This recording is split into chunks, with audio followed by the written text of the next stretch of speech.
এই আলমের দুনিয়াতে আপনাকে আমাকে আল্লাহ তাআলা নিয়ে আসলেন।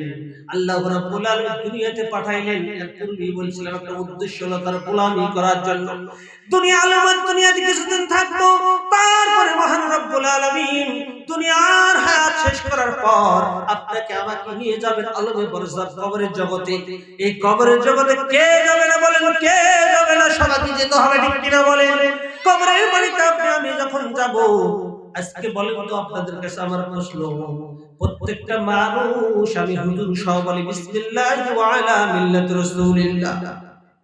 জিন্দেগীর একটা সেজদা দেয়নি আল্লাহর কুদরতি কদমে, কোনদিন আল্লাহ রাসূলের সুন্নতে পা বন্ধ করিনি, দাড়ি কোনদিন সুন্নত রাখিনি, আল্লাহ রাসূলের সুন্নতকে কোনদিন মহব্বত করিনি, তাকে পর্যন্ত আমি হুজুর আমি ওই মাইয়িতকে কবরে ঢুকায় আর বলি বিসমিল্লাহ ওয়া আলা মিল্লাতি রাসূলিল্লাহ।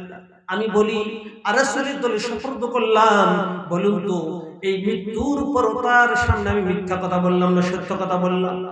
কোনদিন রাসূলের দল করিনি, কোনদিন আল্লাহর দল করিনি, কোনদিন দ্বীন কায়েমের জন্য, দ্বীন প্রতিষ্ঠিত করার জন্য কোনদিন সে ফিকির করেনি। নিজের মন গড়া মতবাদ দিয়ে দুনিয়াতে চলাফেরা করছে, কিন্তু কবরে যখন ঢুকাইছে তখন বলে বিসমিল্লাহ ওয়া আলা মিল্লাতি রাসূলিল্লাহ। হে মুসলমান, আল্লাহ তো সব জানেন, সব দেখেন, ঠিক কিনা বলেন? কবরের মধ্যে যখন ঢোকানো হলো, সমস্ত মানুষগুলো আমি সব বলি মিনহা খালাকনাকুম ওয়া ফিহা নুঈদুকুম ওয়া মিনহা নুখরিজুকুম তারাতান উখরা। ঠিক কিনা বলেন? মহান রব্বুল আলামিনের সমস্ত বান্দাগুলো কবরস্থানে যায় বলে মিনহা খালাকনাকুম ওয়া ফিহা নুঈদুকুম ওয়া মিনহা নুখরিজুকুম তারাতান উখরা। আল্লাহ তাআলা বলেন তোমাদের এই মাটির দ্বারা আমি সৃষ্টি করেছি, আবার এই মাটির নিচে নিয়ে আসলাম, আবার তোমাদেরকে উত্তোলন করা হবে, তোমাদের জীবিত করে উঠানো হবে। কে উঠাবেন? কে উঠাবেন? আল্লাহ তাআলা আপনাকে আমাকে উঠাবেন। মাটি দিয়ে তৈরি করেছেন, আবার মাটির নিচে নিয়ে গেলেন। যখন মানুষ মাইয়িতকে দাফন করার পর সমস্ত মানুষগুলো যখন পায়ের দাম 40 কদম বা তারও কিছু কম বেশি সামনে চলে আসবে, তখন দুইটা ফেরেশতা কবরে চলে আসবে। দুইটা ফেরেশতা এসে প্রশ্ন করবেন, সলজব কতটা বুঝতে পারছেন? প্রশ্ন করবেন মার রব্বুকা, তোমার রব কে? ও মুসলমান, আমার কথাগুলো ভালো করে বুঝবেন, দিলের কানে শুনবেন। ও মা, আপনাদের বলি আপনারা দিলের কানে কথাগুলো বুঝবেন, কথাগুলো ভালো করে বোঝার চেষ্টা করবেন। মার রব্বুকা, তোমার রব কে? বলা হবে তোমার রব কে? ওই ব্যক্তি তো জিন্দেগিতে বলতে পারবে না, ওই জিন্দেগিতে আল্লাহর নাম কোনোদিন নেয়নি, আল্লাহর দ্বীন কায়েমের জন্য কোনোদিন চেষ্টা করেনি। আল্লাহর কালাম কালামুল্লাহ, এই আল্লাহর কোরআন যেটা আসমানি গ্রন্থ আল কোরআন, এই কালামুল্লাহ শরীফ কোনোদিন হাত দিয়ে ছুঁয়ে দেখিনি। আল্লাহ তাবারক তাআলার সাথে কোনোদিন তার সম্পর্ক হয়নি। তাহলে তার মুখে কি আসবে বলেন? রব তার মুখে আসবে? কিছু কিছু নেতারা দেখেন না অন্য দল করে, জয় এই মানে মুনাফিকের দল করে একটা, মানুষকে বুঝায় আর একটা। কথাটা বুঝতে পারছেন? হ্যাঁ মুসলমান, যেই দলটা করবে তার কথাই মুখত আসবে, ঠিক না? হে মুসলমান ইমানদার আল্লাহর গোলাম, আল্লাহ তাবারক তাআলা, আল্লাহ তাবারক তাআলার বান্দারা বসেন, ওইদিকে যেন না, শয়তান মানুষের মনোযোগটা নষ্ট করে দিচ্ছেন। এদিকে তাকান ভাই, এদিকে তাকান। কি হলো ভাই? দূরে যান। মুসলমান ইমানদার আল্লাহর গোলাম, মহান রব্বুল আলামিন আপনাকে আমাকে এই দুনিয়াতে পাঠাইছেন। কিসের জন্য পাঠাইছেন সবাই তো জানে, কিন্তু কবরে যখন ঢুকবে ফেরেশতারা যখন বলবে তোমার রব কে, কিন্তু আমার মুখে তো রবের নাম আসবে না, আমি রবের কোনোদিন গোলামি করিনি, রবকে আমি কোনোদিন চিনিনি, রবের পরিচয় কোনোদিন চাইনি, রবের পরিচয় কোনোদিন আমি পাইনি। আমার দিনুকা, তোমার দিন কি? বলুন তো দিনের কাজ যদি আমি করতাম, দিনের দায়ী যদি হতাম, দিনের দাওয়াত যদি করতাম, দিন প্রসারের জন্য আমি যদি আমাকে নিবেদিত করতাম, আমার জীবনটাকে, আমার শরীরটাকে আমি বিলিয়ে দিতাম, তাহলে আমার মুখ দিয়ে বের হয়ে যেত দিন আল ইসলাম, আমার ধর্ম ইসলাম, আমার রব হলো আল্লাহ। যখন বলা হয় আমার নবীকে, তোমার নবীকে, এই কথা যখন বলা হবে, সে বলতে পারবে না, তার মুখে আসবে না, কেননা নবীর নামও জানে না, নবীর নামও কোনোদিন শুনিনি। আখিরি জামানার পয়গম্বর, আমাদের শেষ নবী, আমরা তার উম্মত। কিন্তু বলুন তো আমাদের কাছে কি আছে সেই নবীর সুন্নাত? দাবি করি নবীর উম্মত, কিন্তু আমার মধ্যে নাই সেই নবীজির সুন্নাত।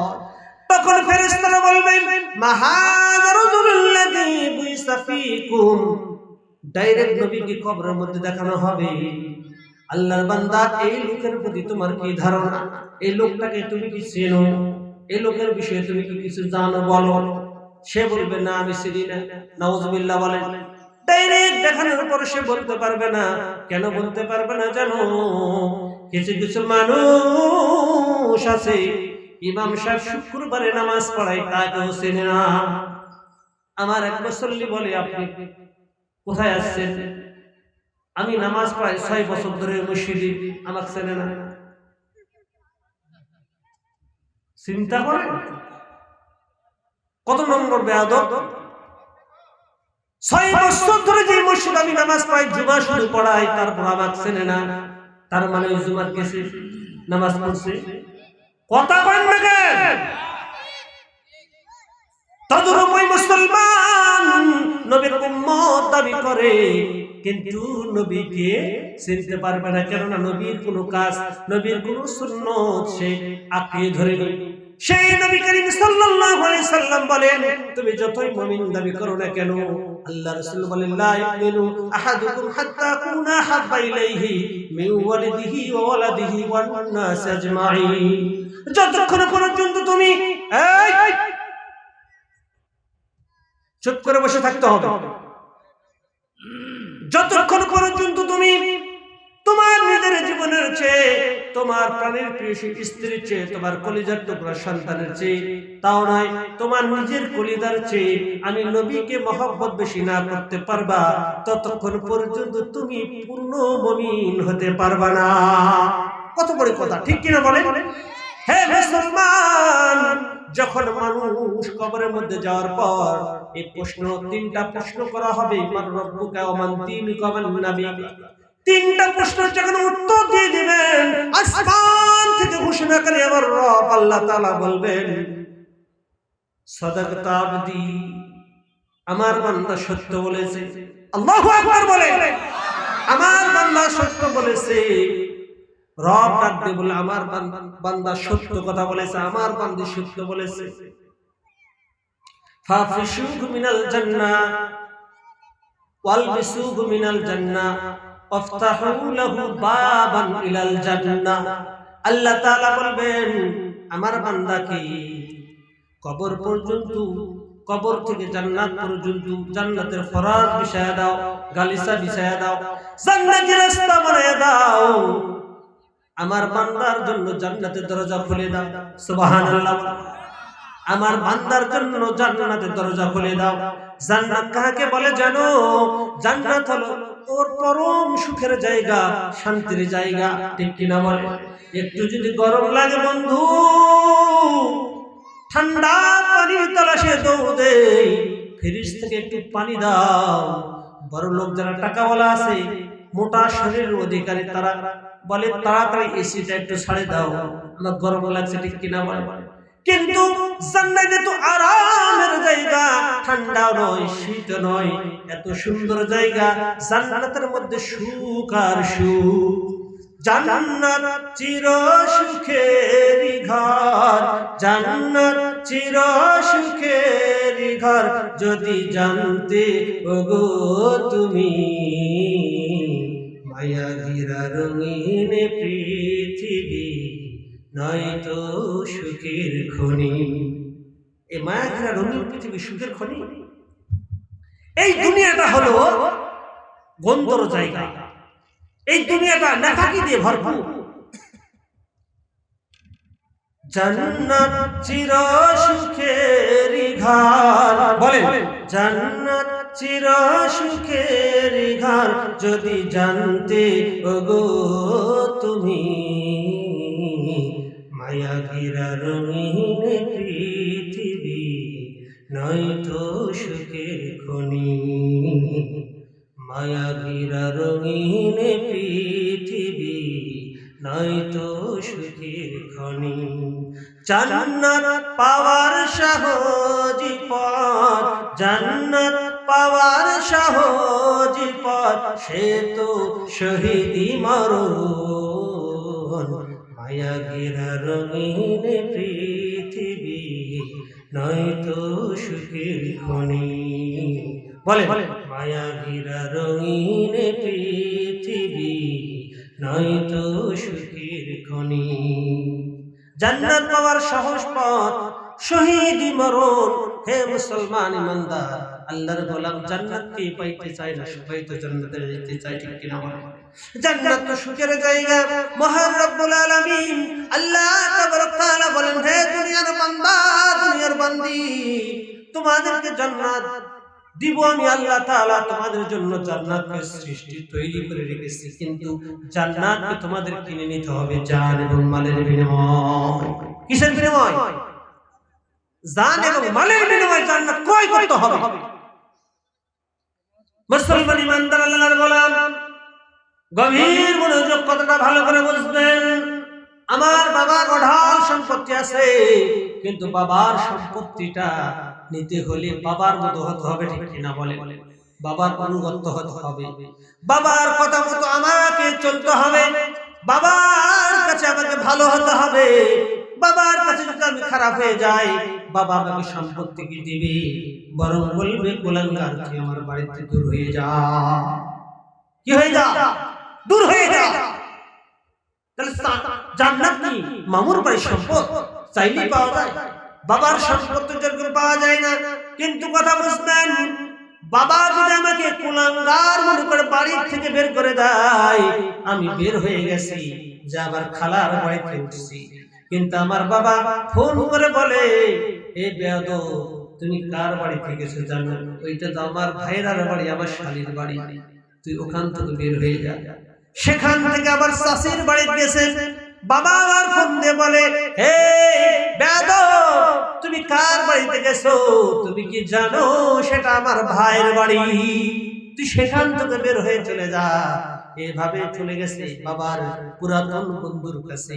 পুরাতন বন্ধু ফোন দিয়ে বলে, আব্দুল করিম, তোমার সন্তানকে তুমি কি বলেছো? সেটা আমার বাড়িতে আসছে। বলে, বন্ধুরে, এই কুলাঙ্গার সন্তানকে, বেয়াদবকে তোর বাড়ি থেকে বের করে দে, এরকম সন্তান আমার নাই, আমি ত্যায্য করে দিয়েছি। কিন্তু বাবা যদি আমার উপর রাগ হয়, বাবা যদি আমার উপর গুসা হয়ে যায়, তারপরও দুনিয়ার একটা না একটা জায়গা আমি ঠাই পাবো, ঠিক কিনা বলে? কিন্তু মুসলমান, আমার রব যদি বলে, গোলাম, তুই আমার ইবাদত না করলে তুই আমার দুনিয়া থেকে বের হয়ে যা। কথাটা ভালো করে বুঝেন। আল্লাহ যদি বলে দেয়, না ফরমান, তুই আমার দুনিয়া থেকে, আমার জমিন থেকে সরে যা, তোর মতন নাফরমান আমার দরকার নেই, কোথায় যাবো বল? একটু কি ভাবছেন বন্ধু আমার? আজকে মাহফিলকে কেন্দ্র করে আমরা এখানে আসছি। অনেক মানুষ, আমার অনেক মা এখনো পর্যন্ত দোকানে আড্ডা মারছে, কিন্তু মুসলমান জানো, কখন যেন মসজিদের পালকি আমার বাড়ির দরজায় চলে আসে, কখন যেন মালাকুল মউত আজরাইল এসে আমার ঘরে থাবা মেরে দেয়, আমরা তো কেউ জানি না। বলেন জানি? আজরাইল যখন আসবে, আমি দুনিয়া থেকে চলে গেলাম, আমার দেহ নামক হাসার থেকে প্রাণ নামক বায়ুটা বের করে নিল, তখন আমাকে বলবে না আসাদুল্লাহ হুজুর, বলবে এটা আসাদুল্লাহ লাশ, ঠিক কিনা বলেন? কি বলবেন? আমি কোটি কোটি টাকার মালিক, কিন্তু আমাকে কেউ সম্মান দেবে না। এমনকি আমার কলিজার টুকরা সন্তান যাকে অক্লান্ত পরিশ্রম করে মাথার ঘাম পায়ে ফেলে এত দামি বানালাম, যার জন্য হালাল হারাম মানবিস না করে পটপল্লিকা বানায় দিলাম, এত জমি কিনে দিলাম, তার জন্য ব্যাংক ব্যালেন্স করলাম, সুদ খেয়ে ঘুষ খেয়ে, সেই সন্তান বলবে বের কর, ও চাচা তুমি বের করো, আমার ছোট ছোট বাচ্চারা ভয় খাবে, সে তো আর বেঁচে নাই, অনর্থককে বাড়িতে থেকে লাভটা কি? ঠিক বললো ঠিক, না বললো ঠিক, এটাই ঠিক। মুসলমান ইমানদার আমরা কোন জায়গায় আছি? আমাকে বের করা হবে, আমি লাশ হয়ে গেলাম। কেউ যাবে মহজপুর বাজারে কাফনের কাপড় কেনার জন্য, দর্জির কাছে কাফনটা সেলাই করবে। কেউ দেখবেন 5 ছাড়ে গেছেন, আপনার প্রিয় বন্ধু এই যে আমার দোস্ত বসা আছে, আমরা সব সময় যখন থেকে আমাদের বন্ধুত্ব হয়েছে, আমরা পারিবারিক ভাবে সব বিষয়ে সব সময় আলোচনা করি। আমার বন্ধু আমার জন্য চলে যাবে বাঁশ কাটতে, আরেক বন্ধু চলে যাবে চুলায় পানি গরম করার জন্য, কেউ আবার পরের পাতা এনে পানির মধ্যে দিবে, কেউ আবার চকি আনবে, চকির মধ্যে আমাকে ফেলবে, আমাকে ধোয়াবে, গোসল দিবে, আতর সুরমা লাগাইবে, আমাকে সাইবিহারের পালকিতে উঠাবে, আমাকে কবরের বাড়িতে নিয়ে যাচ্ছে। আমার দুঃখনী মা, আমার বাবা হাও মাও করে কাঁদবে, আমার কলিজার টুকরা ছোট ছোট বাচ্চাগুলো হাও মাও করে বাবা বাবা বলে দৌড়াবে। কিন্তু উপায় নাই, উপায় নাই, আমাকে কবরে যেতে হবে, আমি দেখো লাশ, ঠিক কিনা বল? আমি তো লাশ হয়ে গেছি, আমাকে কবরের বাড়িতে যেতে হবে, কবরের মধ্যে আমাকে নিয়ে যাওয়া হচ্ছে। মুসলমান দেখেন তো, একটু খেয়াল করেন তো, আমি কি কিছু নিয়ে কবরে যাচ্ছি? কবরের বাড়িতে কি আমার সঙ্গে কিছু দিচ্ছে? আমার সঙ্গে কি টাকা পয়সা দিচ্ছে? আমি যে সন্তানের মায়া করলাম, যেই মেয়ের কন্যার মায়া করলাম, কেউ তো আমার সঙ্গে যাচ্ছে না। আমাকে কবরের মধ্যে একাই যেতে হবে, কবরের মধ্যে একাই শুইতে হবে। কিন্তু মুসলমান কার জন্য কি করলাম? এই ময়দানের মধ্যে বসা, ফজরের সময় এলান হইতে পারে সুখ সংবাদ, অমুক ব্যক্তি আর দুনিয়াতে নাই, তার জানাজার নামাজ হবে সকাল 10টায়, ঠিক কিনা বলেন? হতে পারে কি পারে না বলেন? হতে পারে কি পারে না? হতে পারে। তাহলে আমি যদি মুসলমান না হয়ে মরতে পারি, মুসলমান না হয়ে মরি, তাহলে আমার অবস্থাটা কি হবে? মহান রব্বুল আলামিন বলেন, লা তামুতুন্না ইল্লা ওয়া আনতুম মুসলিমুন। আল্লাহ তাআলা যেন ঈমানদারকে ডাকতে বলেন, ইয়া আইয়ুহাল্লাযীনা আমানুত্তাকুল্লাহ। আল্লাহ তাআলা যেন ঈমানদারকে ডাকতে বলেন, হে ঈমানদারেরা, তোমরা আমি আল্লাহকে ভয় করার মতো ভয় করো, আমি রবকে ভয় করার মতো ভয় করো। দুনিয়ার মানুষ আপনাদের প্রশ্ন করি, আমি মনে করি আমি আল্লাহকে ভয় করি। ভয় কাকে বলে? আমার রবের ভয়ে থাকতো। অনেক মুসলমান এখানে বসে আছেন, আমার অনেক বন্ধুরা বসে আছেন, ঈশার নামাজ পড়িনি, তাহলে কি ঈশার নামাজ না পড়ে বসে থাকতো? তার মানে আল্লাহর ভয় আমার নাই। মুসলমান ইমানদার পুলিশের ভয় মানুষ যখন করে, পুলিশ যখন আমাকে ধা করে, পুলিশের ভয়ে আমি সেফে থাকি। কিন্তু আল্লাহ তাআলা বলেন, তোমরা আমি রবকে, আমি আল্লাহকে ভয় করো। কিরকম ভয়? ভয় কাকে বলে জানো? ভয়টা হলো, একটা গর্তের মধ্যে সাপ আছে, কি আছে বলেন? সাপ। কিন্তু আমি গর্তের মধ্যে হাত ঢুকাইতেছি ইমাম সাহেব, কিন্তু এই গ্রামের মধ্যে সবচাইতে বখাটা ছেলে, সবচাইতে মৃত্যুক ছেলে, সবচাইতে কুলাঙ্গার ছেলে, সবচাইতে চিটার ছেলে, সবচাইতে বাটপার, সবচাইতে লম্পট, সবচাইতে খারাপ এই ছেলে এসে আমাকে বলে, হুজুর আমি যতই খারাপ কাজ করি না কেন, আপনি আমার শত্রু নন, খবরদার ওই খাদের মধ্যে হাত দিবেন না, ওই খাদের মধ্যে সাপ আছে। কি আছে? ওই খালের মধ্যে সাপ আছে। মেহেরবানি করে বলি, ওই খাদের মধ্যে হাত দিবেন না। আমি হুজুর জিন্দেগি তার হাত দিব না। কেন দিব না? অবশ্যই খাদের মধ্যে সাপ থাকতে পারে, আন্ধার ঘরের সাপ, ঠিক কিনা বলে, থাকতে পারে। তাহলে বলুন তো ভয় কাকে বলে? আমি কি ওই ছেলের কথা বিশ্বাস করলাম? না না না, আমি তো জানি ওই ছেলেটা মিথ্যুক, ওই ছেলেটা লম্পট, ওই ছেলেটা চিটার, ওই ছেলেটা বাটপার, ওই ছেলেটা কুলাঙ্গার, ওকে আমি বিশ্বাস করিনি। কিন্তু আমি ভয় করেছি যদি সাপ থাকে তাহলে তো আমাকে দংশন করবে, ঠিক কিনা বলে? কথাটা মনে হয় বুঝাইতে পারিনি। এইটা হলো ভয়, এইটাই হলো ভয়। এই ভয়টা দিলের মধ্যে ফিট করতে হবে। আল্লাহ তাআলা বলেন ইত্তাকুল্লাহ, হে ঈমানদাররা তোমরা আমি রবকে ভয় করার মতো ভয় করো, এবং কি করো? তোমরা মুসলমান না হয়ে মৃত্যুবরণ করিও না। কি না হয়ে? মুসলমান না হয়ে মৃত্যুবরণ করিও না। আপনি আমি বলুন তো, আমি কতটুকু মুসলমানিত্ব অর্জন করেছি? আমি কতটুকু মুসলমান নিজেকে দাবি করি?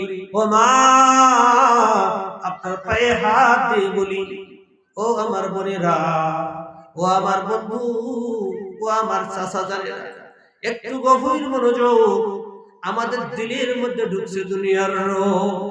আমরা বেমালুম আমার রবকে ভুলে গেছি, মাওলা পাককে ভুলে গেছি। আল্লাহর হুকুম থেকে আমি অনেক দূরে সরে আসছি, আল্লাহর কোরআন থেকে আমি অনেক দূরে সরে গেছি, ঠিক কিনা বলে? যদি তাই না হতো, এই ময়দানের মধ্যে এখনো পর্যন্ত মারামারি হয়। বলা হয়েছে যেখানে কোরআন এবং হাদিসের আলোচনা করা হয় এটা হলো জান্নাতের বাগান। আল্লাহু আকবার! এটা কিসের বাগান?